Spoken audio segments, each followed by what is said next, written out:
ಹಾಗೆಯೇ ಯೂಟ್ಯೂಬ್ ಅನ್ನೋದು ಏನಿದೆಯಪ್ಪ ಅಂತಂದರೆ, ಸ್ಟಾರ್ಟ್ ಆಗಿದಾಗ ನಮಗೆ ಯಾರು ಕೂಡ ಸಪೋರ್ಟು ಬರಲ್ಲ. ಓಕೆ, ಯಾರು ಕೂಡ ನಮಗೆ ಸಪೋರ್ಟ್ ಮಾಡಲ್ಲ. ನಮ್ಮ ಪ್ರಯತ್ನ ಕಂಟಿನ್ಯೂ ಆಗಿರಬೇಕು. ನಮಗೆ ನಮ್ಮ ವ್ಯೂವರ್ಸ್ ಬರ್ತಾಯಿಲ್ಲ, ಸಬ್ಸ್ಕ್ರೈಬರ್ ಬರ್ತಾಯಿಲ್ಲ, ನನ್ನ ಸಮಯ ವ್ಯರ್ಥ ಆಗ್ತಾಯಿದೆ ಅಂಥೇಳಿ ನಾವು 2-3 ದಿನ ಕಂಟಿನ್ಯೂ ಆಗಿ ವಿಡಿಯೋ ಮಾಡಿ ಆಮೇಲೆ ಬಿಟ್ಟುಬಿಡ್ತೀವಿ. ಅದು ನಾವು ಮಾಡ್ತಕ್ಕಂಥ ದೊಡ್ಡ ತಪ್ಪು. ನಾವು ಯೂಟ್ಯೂಬ್ನಲ್ಲಿ ಒಂದು ಸ್ಟ್ಯಾಂಡ್ ಆಗಿ ನಿಂತ್ಕೊಳ್ಬೇಕಾಗಿದೆ ಅಂತಂದರೆ ನಮ್ಮದೇ ಆದಂಥ ಪ್ರಯತ್ನ ಪಡಬೇಕು, ನಮ್ಮದೇ ಆದಂಥ ತಾಳ್ಮೆ ಇಟ್ಕೊಳ್ಬೇಕು. ನಾವು ಒಂದೇ ದಿನದಲ್ಲಿ ಯಾರು ಕೂಡ ಯೂಟ್ಯೂಬ್ನಲ್ಲಿ ಬೆಳೆದಿಂದು ಇದ್ದಿಲ್ಲ.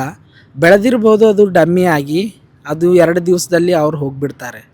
ನಾವು ಒಂದು ಗಟ್ಟಿಯಾಗಿ ನಿಂತ್ಕೊಳ್ಬೇಕಾಗಿದೆ ಯೂಟ್ಯೂಬ್ನಲ್ಲಿ ಅಂತಂದರೆ ಸ್ಥಳ ಮಟ್ಟದಿಂದ ಹೋಗ್ಬೇಕು. ನಾವು ಸಡನ್ನಾಗಿ ಸಬ್ಸ್ಕ್ರೈಬರ್ ಬರಲಿ, ನನ್ನನ್ನು ನೋಡ್ತಕ್ಕಂಥವ್ರು ಜಾಸ್ತಿ ಆಗಲಿ, ನನಗೆ ದುಡ್ಡು ಬರಲಿ ಅನ್ನೋದಿದೆ, ಅದು ಭಾಳ ತಪ್ಪು.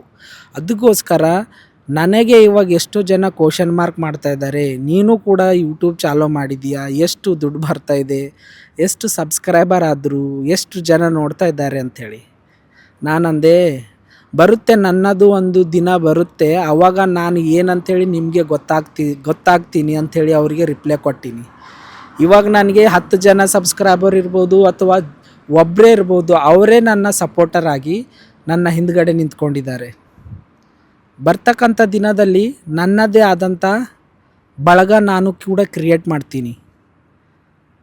ನನ್ನನ್ನು ಆಡ್ಕೊಳ್ತಾ ಇದ್ದವರಿಗೆ ನನ್ನ ಕೆಲಸದ ಮುಖಾಂತರನೇ ನಾನು ಉತ್ತರ ಕೊಡಲಿಕ್ಕೆ ಇಷ್ಟಪಡ್ತೀನಿ. ಹಾಗಾಗಿ ಜನರು ಮಾತಾಡ್ತಾರಂಥೇಳಿ ನಾವು ಅವ್ರಿಗೆ ಭಯಪಟ್ಟು ನಮ್ಗೆ ಮಾಡ್ತಕ್ಕಂಥ ನಮ್ಮ ಗುರಿಯನ್ನು ನಾವು ಬದಲಾಯಿಸ್ಕೊಳ್ಬಾರ್ದು.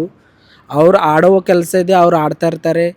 ಅವರು ಹೀಯಾಳಿಸುವ ಕೆಲಸ ಇದೆ, ನಮ್ಮನ್ನು ಹೀಯಾಳಿಸ್ತಾರೆ. ಆದರೆ ಯಾವುದಕ್ಕೂ ಕೂಡ ಕುಗ್ಗದೆ ಧೈರ್ಯ ಮಾಡಿ, ಎಷ್ಟೋ ಜನ ಇವಾಗ ನನ್ನ ವಿಡಿಯೋ ನೋಡಿ ಕಾಮಿಡಿ ಮಾಡ್ತಾರೆ, ಇವರು ಏನು ಮಾತಾಡ್ತಾ ಇದೆಯಾ, ಎಲ್ಲೆಲ್ಲಿ ಹೋಗಿ ವಿಡಿಯೋ ಮಾಡ್ತಾ ಇದೆಯಾ ಅಂಥೇಳಿ. ಓಕೆ, ಡೋಂಟ್ ಕೇರ್, ನಗೋದು ಮುಂದೆ ಹೋಗೋದು. ಒಂದು ದಿನ ಬರುತ್ತೆ ಅಂಥೇಳಿ ಮನಸ್ಸಿನಲ್ಲಿ ಅಂದ್ಕೊಳ್ಳೋದು.